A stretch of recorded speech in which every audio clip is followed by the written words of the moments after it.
At the family dinner, my parents snapped, "We're not your bank anymore." Then the bank manager texted approve their $20,000 monthly allowance. I replied denied. Their laughter stopped instantly.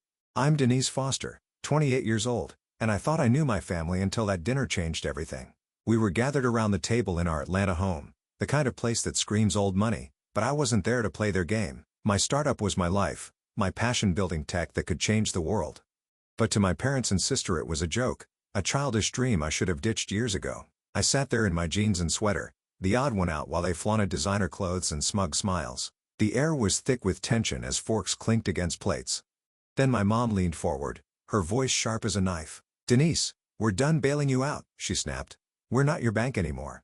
My dad nodded, his eyes cold like I was some charity case they were tired of funding.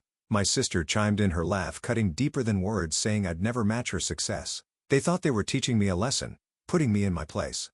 I stayed quiet, my phone buzzing in my pocket with a message I knew would flip their world upside down. They had no idea what was coming. No clue. I held the keys to everything they valued. If you think their smugness lasted, stick around, this story's about to turn their laughter to silence.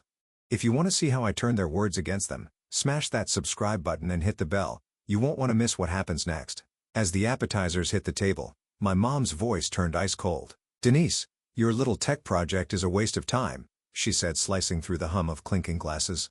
Her eyes locked on me, sharp with disappointment, as if I'd personally insulted her by chasing my startup dream. Mom leaned back in her chair, her diamond necklace glinting under the chandelier. "You're almost 30. When are you going to grow up and get a real job?" Dad didn't miss a beat. He set his wineglass down, his face stern like he was delivering a verdict.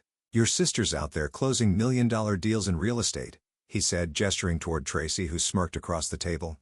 "That's what success looks like, Denise, not some app that hasn't made a dime." His words stung, but I kept my face neutral, my hands folded in my lap. I wasn't about to give them the reaction they wanted. Tracy, of course, couldn't resist piling on. She tossed her hair, her gold bracelet catching the light, and launched into a story about her latest triumph. "Just signed a contract for a downtown condo project," she bragged, her voice dripping with pride. "7 figures, Denise.